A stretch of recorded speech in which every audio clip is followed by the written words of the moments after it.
All right, welcome to our first video in our unit about investing. This video we're just going to talk about an overview of the topics that we're going to be covering in this unit and just get a sense of where we're going to go with it. So first off, let's think about our financial planning life cycle and talk about what saving and investing really is. All right, so saving, if you recall, is the simple process of taking money that we have today, income that we earn today, and transferring it forward into our future so we can maintain our standard of living even when we are no longer to continue to earn income after we're retired. Okay? And doing this maximizes our lifetime satisfaction. Makes us a little bit less happy now, so we'll be a lot more happy later. And that's all saving is, just transferring resources and income from the present into the future. Now, investing is slightly different. Investing is savings done efficiently.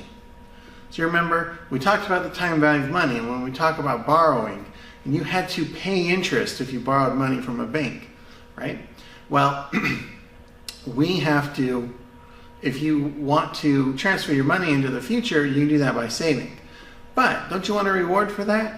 I mean, wouldn't you rather have the money now? That's the time value of money tells us that you'd rather have the money now. And so if we're going to invest, what we're going to do is we're going to choose assets that will transfer our money efficiently. Okay? Any asset can transfer our money into the future. The question is, does it do it well? Okay, so you could save using tangible assets. You could put all your money into shoes, for example, and those shoes will carry value forward through time for you. But what's the problem? Is that a good idea? No, right? It's a bad idea.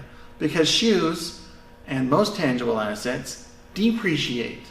You're going to lose value over time if you invest using tangible assets. So that's not a good idea, right? So when we're talking about investing, we're talking about doing it efficiently and wisely so that the assets you use to carry your money forward into the future can actually increase your wealth, increase your total amount of money, and give you a reward sufficient to compensate you for giving up your money now, because you would rather have your money now, right? That's what the time value of money tells us. Okay. So there's a few things you're going to want to keep in mind as you go through this unit and think about investing. Okay, first, think about inflation. Inflation is the tendency for the prices of things to go up over time. So what this means for you is that in 30 years or 40 years from now, when you retire, a dollar is not going to buy you as much stuff as it could today. And so you're going to need to compensate for that. You're going to need more dollars in the future to buy you the same standard of living that you could get today, right? And that's part of why we want to earn interest on our investments. It's because we need to offset or compensate for the effects of inflation. Second thing to think about is risk. Okay, investments go up and investments go down. Sometimes they make you a lot of money, sometimes they lose you a lot of money. The important thing to keep in mind at this point is that you cannot get more return without taking more risk. It just doesn't happen. So if you want the opportunity, the chance to earn a lot of money from your investments, then you're going to have to take a lot of risk to do that. And we're going to talk throughout the unit about the risk of various types of investments and how to strike a balance in risk. Okay. And the third thing to keep in mind is the purpose of investing and saving, right? We're not doing this to make money, to get super rich. Okay, earning interest is a benefit, it's a perk, but it's not the true purpose. The true purpose is to maintain our standard of living in retirement, to maximize our happiness and our satisfaction, and we can do that by keeping our eye on the prize. The big mistake a lot of people make with investing is that they get greedy. They want more and more and more, and they see their neighbor, and their neighbor is earning very high returns, and this neighbor's earning a lot of money, and they feel left behind. Like, I got to get on board. I got to make some more money. I'm behind. I'm losing. My neighbors are making more money than I am, so I'm losing money. I need a switch. And so we get into this habit of what's called chasing returns. Okay, what's the next big thing? What's the next big thing?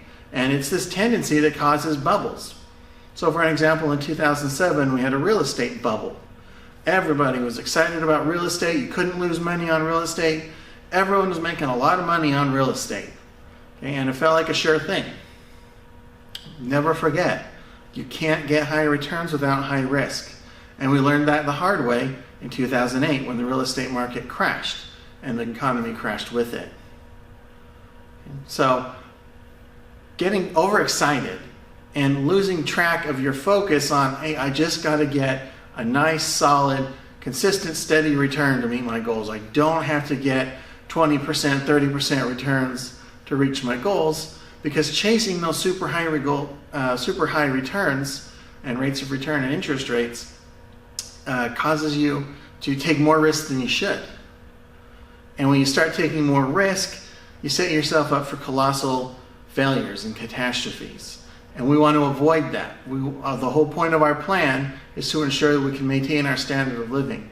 Taking too much risk with our investments causes us to jeopardize or lose our goal. And so we get so wrapped up in making money, getting higher returns, that we lose sight of, I just need a nice, steady, consistent return. Okay? And we'll talk in this unit about how to do that.